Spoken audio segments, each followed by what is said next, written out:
बात है, वाह।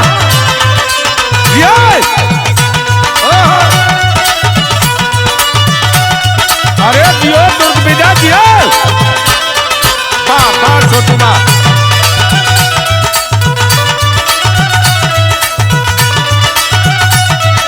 जाओ जाओ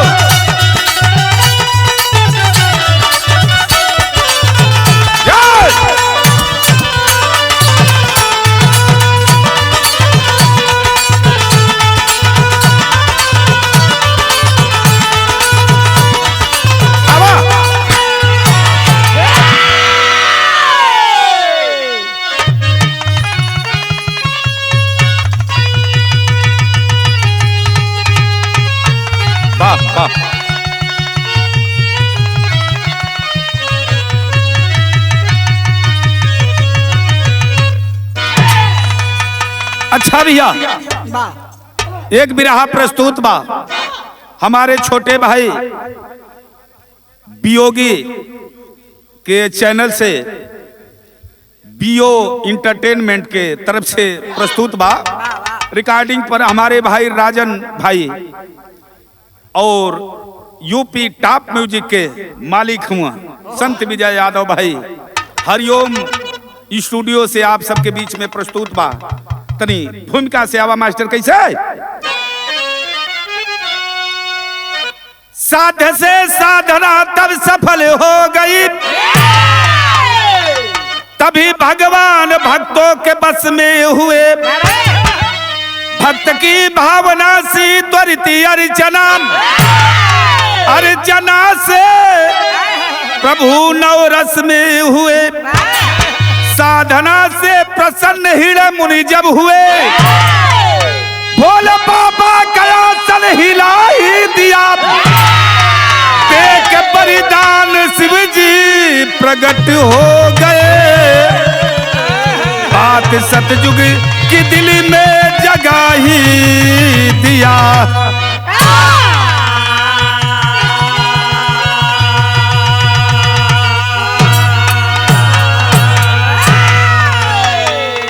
ए भैया, सतयुग का पहर चल रहा था। उसी समय हृदय मुनि भगवान भोलेनाथ का तपस्या शुरू किए। आज जब तपस्या शुरू कैलन, भगवान भोलेनाथ प्रकट भइलन। आज जब प्रकट भइलन तो अपने चेला के वरदान देथुन। एक ठे गीत बा, कौन गीत बा बाबू? उहे गवैया गावे जब हमरे बाबू रक्षा यादव का जमाना रहल।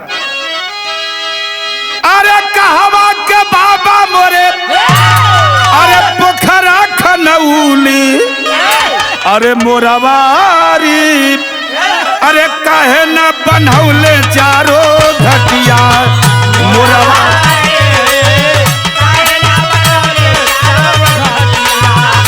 क्या बात है?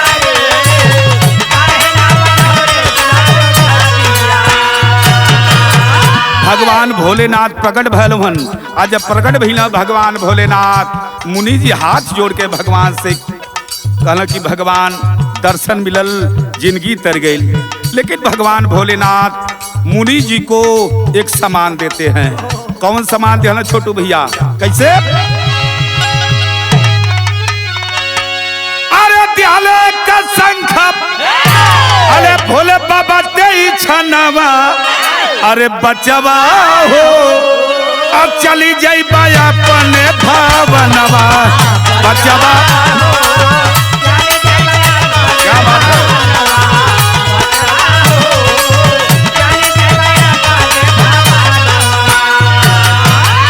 भगवान भोलेनाथ एक शंख उठवलन है और उठा करके वह शंखवा मुनि जी को दे दिए।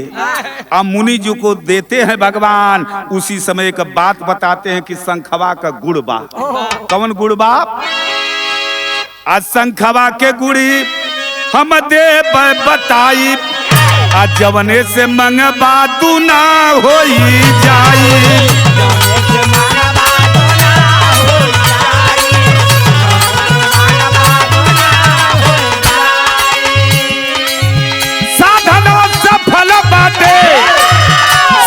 सफल बाटी मोर पर दनवा, बचवा हो चली जाई बाया भावनवा बचा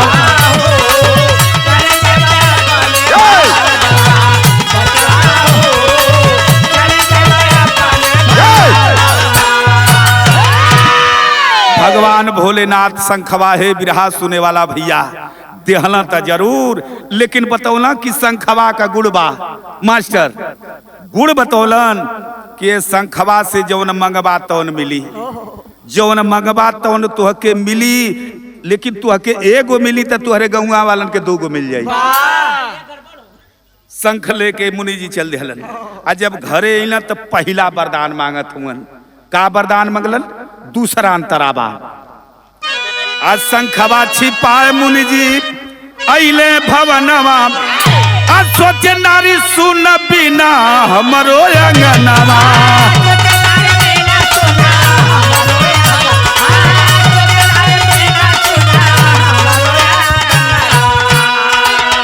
तिरिया बिना सुन लगे, तिरिया बिना सुन लगे सगरो जहनवा। बचवा हो चली जाइबा अपने भावनवा।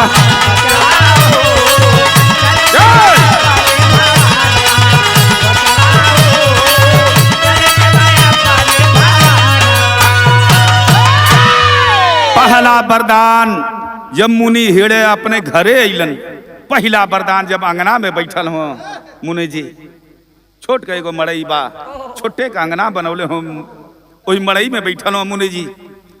देह कांपती हल हल हल, अरे बाप हो बाप, तौले देह जब कांपे लगल तो गरम होखे लगल।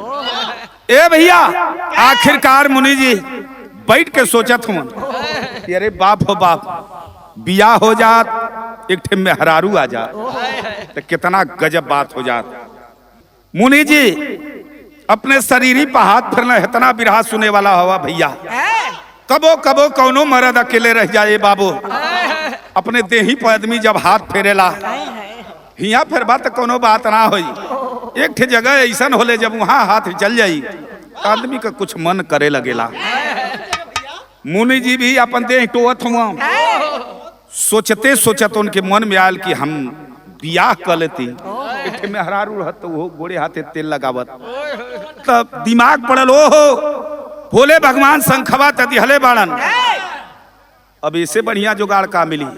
हाथ जोड़ के नहा धो के मुनि जी कहलन, हे शंख महाराज एगो मेहरारू चाहिए। मेहरारू आ गई, वरदान रहल कहल जाला वृथा होए न देव ऋषि बाणी। खूबसूरत लड़की आई मेहरारू। मुनि जी बड़ा खुश हुआ जब मुनि जी के एगो मेहरारू मिलत तो गौवा वालन के दो गो मेहरारू मिल गई। जैसे राजेश भैया के उहे गीत के लाइन बा, अरे नई झूलनी की छैया बलम दुप हरिया, अरे बिताइला हो अरे 4 महीना जाड़ा के दिनावा।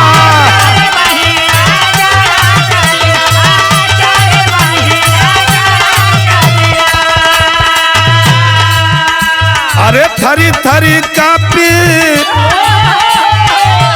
कौनो में हरारू अपने मरद से कहत रहल, ओकर मरद परदेश रहल, लेकिन गाना में कितना बढ़िया लाइन बा। अरे शंखवा से मांगी, अरे शंखवा से मांगी मंगनवा सुघरी एक दैदा गुजरिया हो।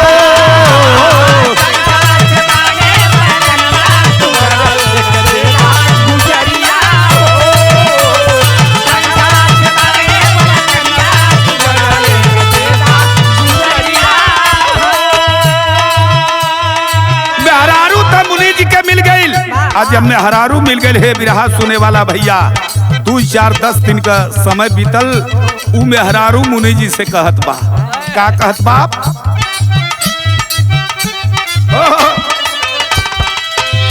अरे कही आल बेली राजा टूटही मड़ैया,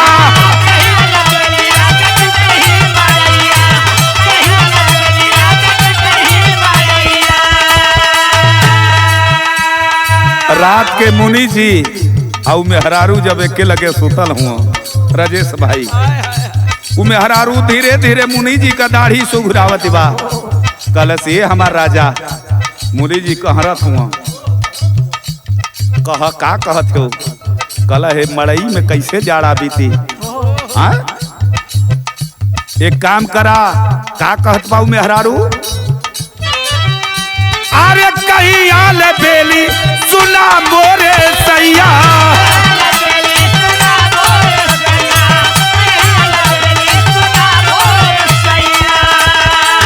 कैसे कजाड़ा बीती मोरे सैया।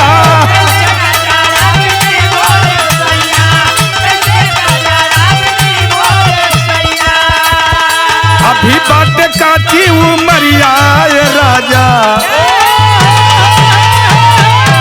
कलश के सैया जी ए जाड़ा में ए मड़ई में हम कैसे दिन बिताई। मुनि जी कहला हम लगवा है ना, हम खुदे गर्मी फेंकीला। कलश ओसे ना मतलब बा। अरे इतना सुघर में हरारू हम आ तू हमार मरद, ऐसे नहीं कुछ उपाय करा। कल का कल तनी बढ़िया घर बना द। मुनि जी कहला शंखवा तो बटले बा। पहुंचल वही शंख के लगे। का कहलन? अरे गोरिया का बात सुन मुनिहार साई,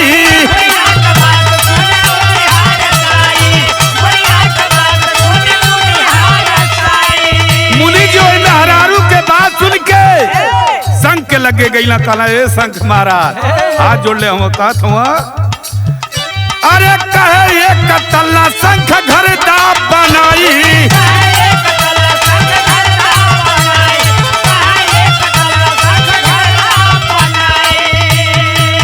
मुनि जी शंख से हाथ जोड़ के कहला ए शंख महाराज एक के तल्ला का घर बनवा दे कि बनवा द।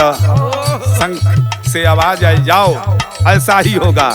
आज जो इनके एक तल्ला बनल तब ले गौवा वालन के दू तल्ला। अरे थैली सबके 2 तल्ला बखरिया सुघर एक दैदा गुजरिया हो।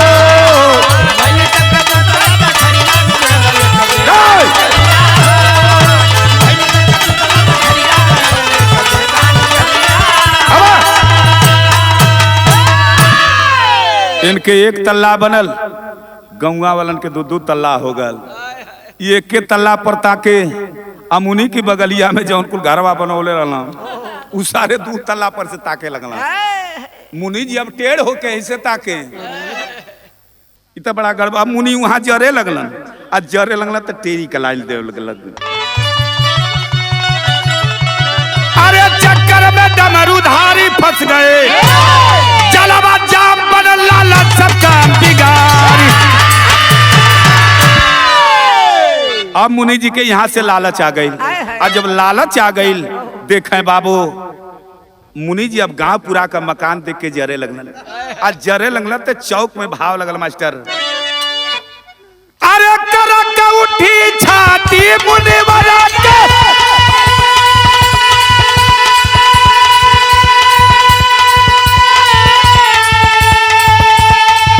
अरे गांव पूरी का देख मका,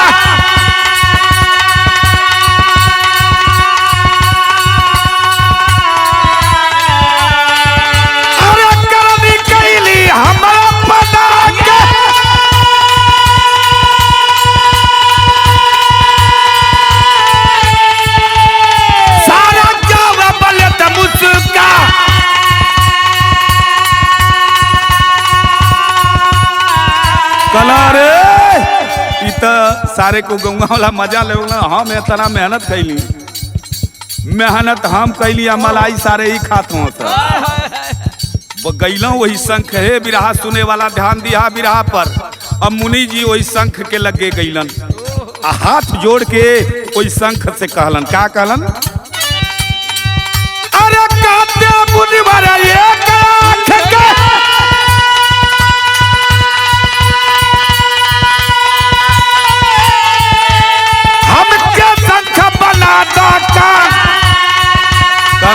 शंख हाथ जोड़ के खड़ा हुआ। कहना हे शंख महाराज एक ठे काम करा, बहुत कुछ दिया, एक अंगो अखिया हमार फोड़ दा। अब देखा मुनियवा का जब एकर शंख कल जाओ ऐसा ही होगा तो एगो अखिया कर भड़क दे फूट गई। आज जब भड़ देकर अखिया फूटल तो गौआ वाला सारन का दोनों अखिया फूट धड़ धड़ फूट गई। सजी कुल आनहर हो गई राजेश भाई। अब तब का भल अरे कैसे का दुख देखला जाई, अरे कैसे का दुख देखला जाई, शंख हाथ में लिए तू जाने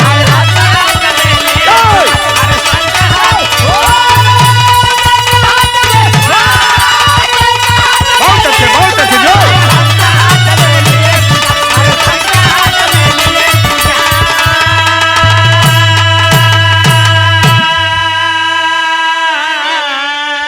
ए पंचो है बिरहा सुने वाला भैया। गांव भर का तो आग फूट गई। जब गांव भर का आग फूट गई आ मुनि जी का एक बैटरी गायब रहल, एगो बैटरिया उनका चार्ज में रहल। एक बैटरिया से लंक दौड़ दिल गांव में आ दौड़ के जेकरे घर में लोटा थरिया गिलास जितना पौलस सब बटोरे लगल। तर्ज लगल कैसे मास्टर गांव भर का आग फूटा लिया।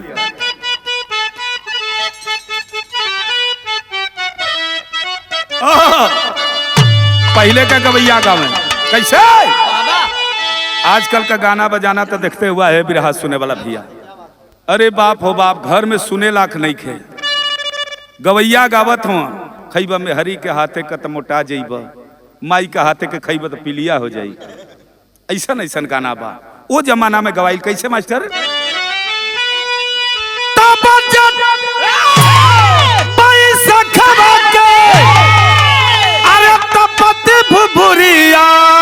नवाली हली अरे थाला रे साबर गोरिया जे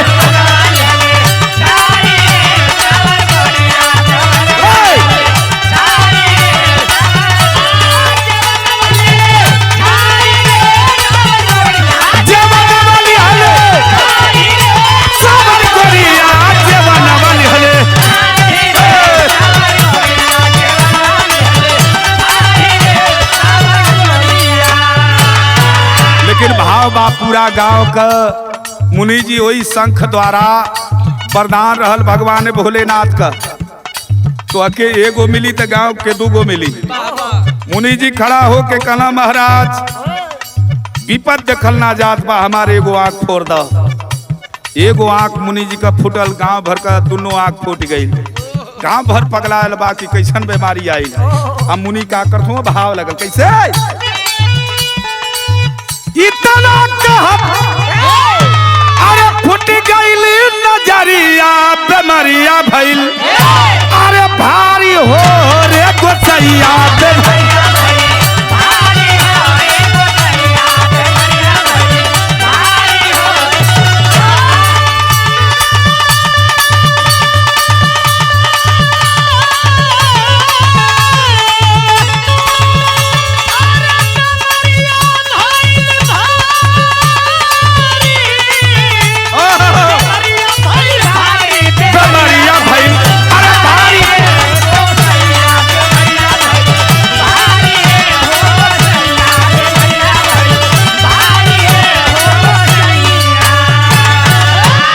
भैया।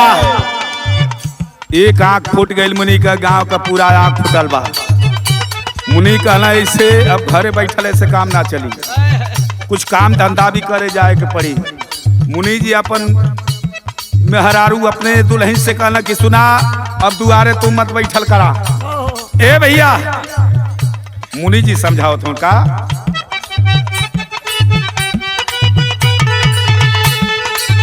देखे तब मुनिया गोरी का सूरतिया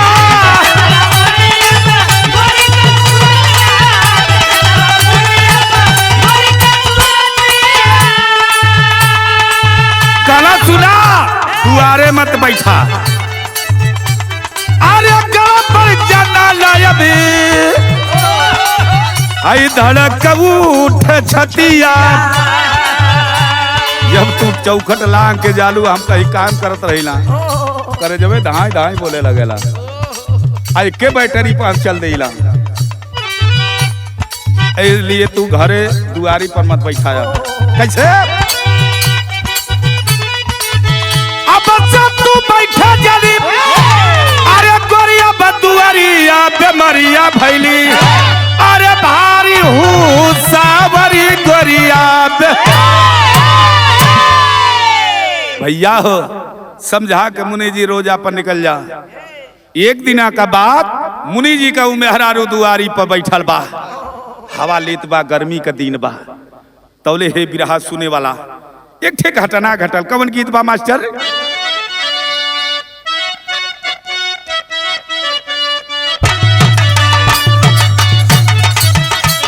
जिया उहे गीत का लाइन बा। पहले गवैया गावे का, बलमा मिलल सुतवैया मुका करो,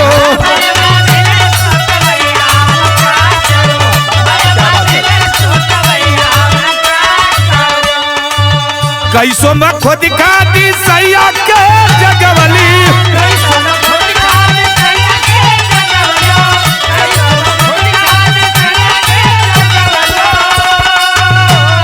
ओ में हरारू का मरद का लंबाई चौड़ाई है दुर्ग विजन ये रहल,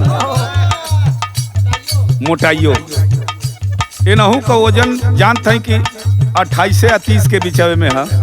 कैसे? अरे राजा के जगवली अपने बालम के जगवली,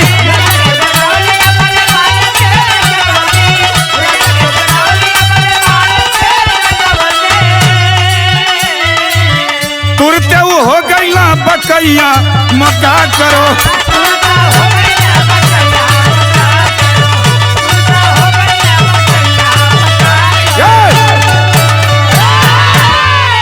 ए भैया साझी का मुनि जी घूम के आला देखला दुआरी पर, कहला अरे प्यारी, ए मेरी जान सोना, मेरे बाबू यहाँ काहे बैठा है? मेरी रुखसाना यहाँ काहे बैठा है?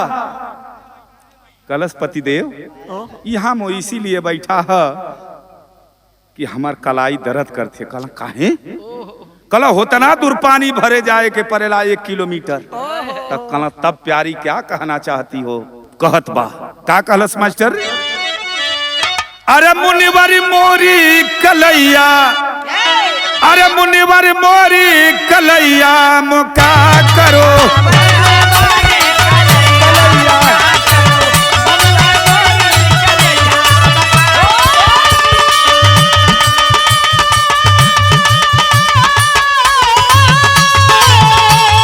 बाबा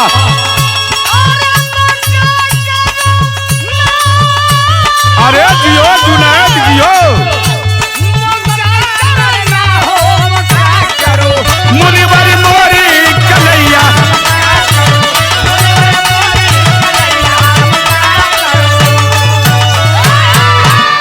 कल ये हमार राजा जी देखा धरती पर 2 चीज बड़ा बढ़िया लगेला छोटू भैया, आपन लइका आ दूसरे का मेहरारू। ए भैया दौड़ के आइल मेहरारू, कलश के आई कलाई देखा था गगरा ही पटांगीला।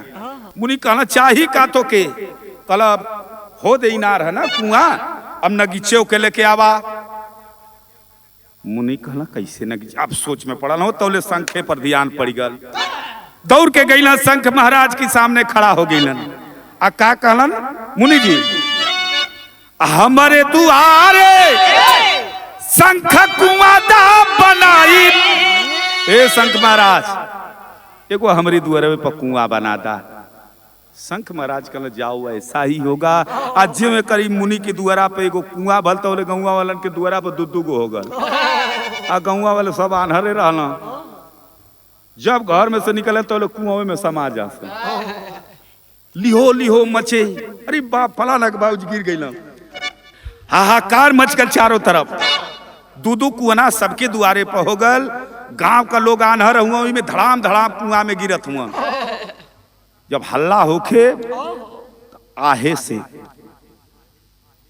डोरी लटका में पकड़ला कि अरे वही में रेंगत रेंगत डोंगरी पकड़ के आवे बाहर। दूधू कुआना जब दुआरे पर होगल सबके आदमी गिरे मरे लगलन। ये बात का जानकारी ब्रह्मा विष्णु भोले भगवान अड़भंगी ऐसने कुल वरदाने देलन। भस्मासुर के दिहला जकरी कपारे पर हाथ रख देबा उ भस्म हो जाई। शंकर भगवान के पोखिया लेला पार्वती के लेके बारे भगवान सोचला कि चली अपने भक्त का तनी खोज खबर ली। आज चलन हुआ तब पहपट कलाइन है कैसे बाबू।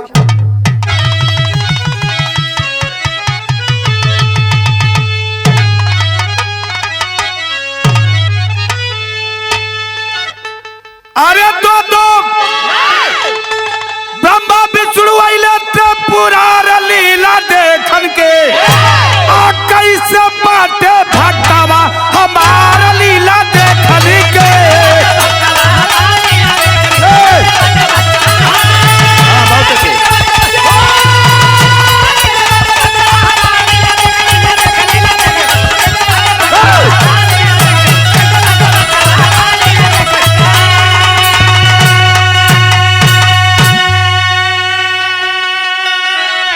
ब्रह्मा विष्णु तीनों त्रिलोक के मालिक भेष बदल के साधु के भेष में चलल हुअन।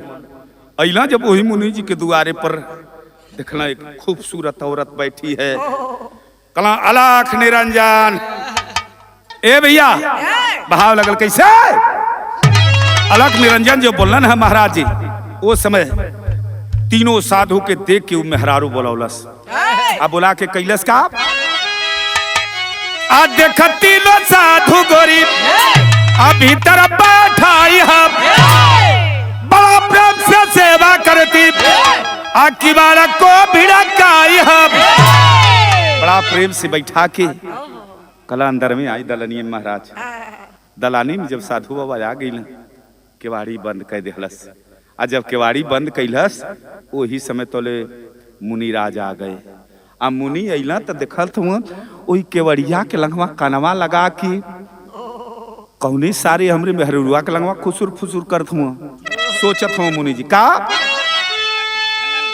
अरे तबले मुनि जी आ गइला तुहारा लीला देखन के काहे बंद बाटे मोरे किवाड़ लीला देखन के।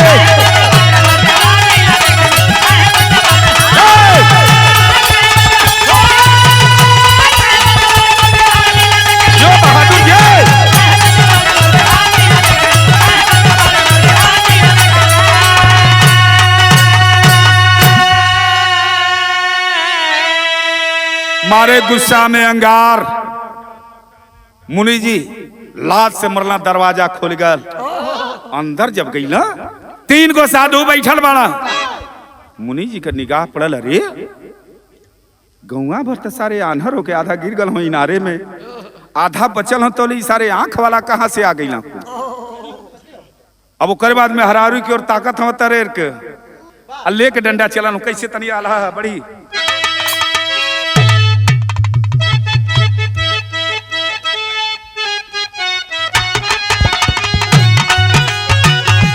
जिया। अरे गुस्से में मुनि मारना लागे गोरी आई के रजऊ।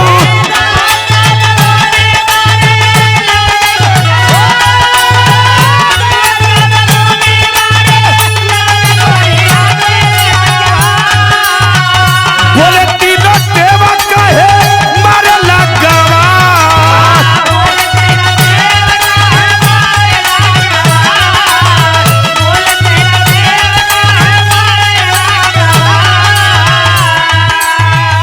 गुस्सा में अपनी औरत को जब मुनि जी मारना शुरू कर दिए तीनों साधु ब्रह्मा विष्णु महेश डांट करके आवाज दिए अरे क्यों अपनी औरत को मार रहे हो।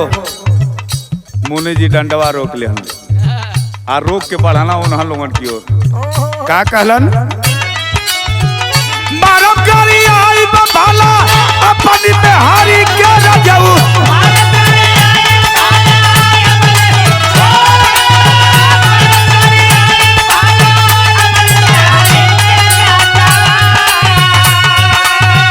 बोले लाखू काहे लागा का फाता।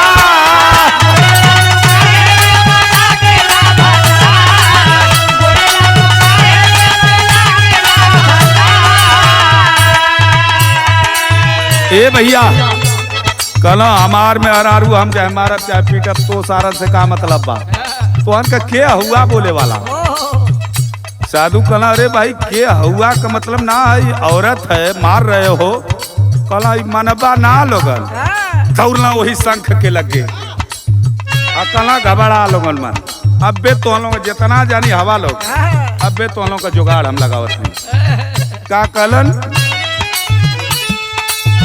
शंख बाबू बोला साधु से बाबू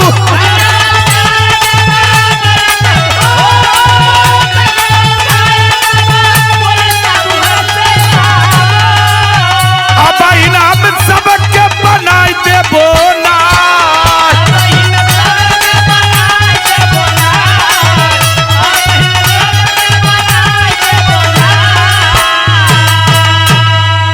कला घबरा लोगन मत दौड़ना वही शंखे के लगे दुर्ग विजय और जाके राजन भाई खड़ा होके कहना हे शंख महाराज शंख बोला क्या आज्ञा है कहला ए साहेब हे शंख महाराज एक काम करा के हमारा आधी देहिया में हरारू का बना दा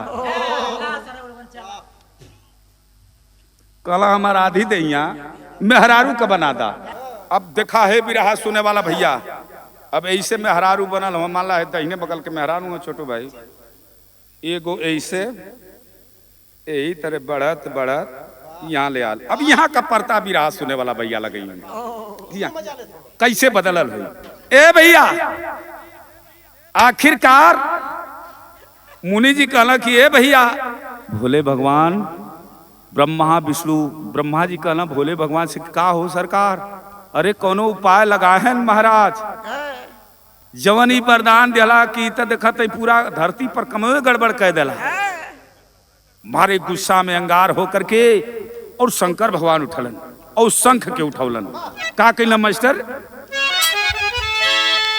अरे शंख उठा के तबा वे भोले जी बजाई होती हले भोले जी बजाई होती हले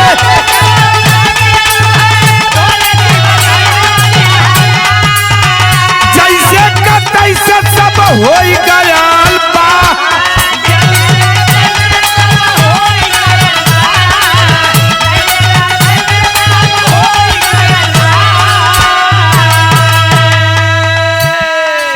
ए भैया शंख उठौला भोले भगवान अब बजौलन है जब बजौला शंख भगवान भोलेनाथ पूरा गांव का लोग जैसे पहले व्यवस्था थी सारों लोगों की व्यवस्था एक तरह वही समान हो गई लेकिन एक जानी का व्यवस्था ना बदलल के कर मुनि जी का एगो आंख कान बा आधी देही में हरारू का बा आधी देही मरद का बा दौड़ के ब्रह्मा विष्णु के पैर पर गिरलन है मुनि जी तब वह भगवान कहलन का कहलन खड़ी कलाइन है मास्टर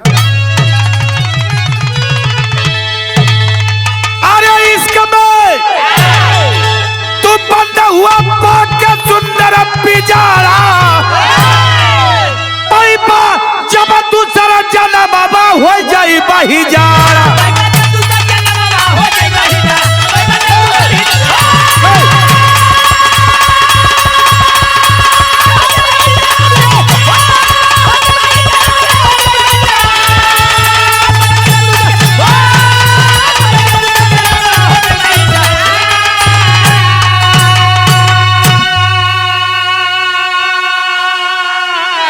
गुरु बिहारी गुरु गणेश गुरु रामलाल मोर पावन स्वर्ग गए चंद्रिका कभी कल लागेगी सुहावन अरे चक्कर में डमरूधारी फंस गए धनंजय यादव का घर में गोठा बाजारी चक्कर में डमरूधारी फंस गए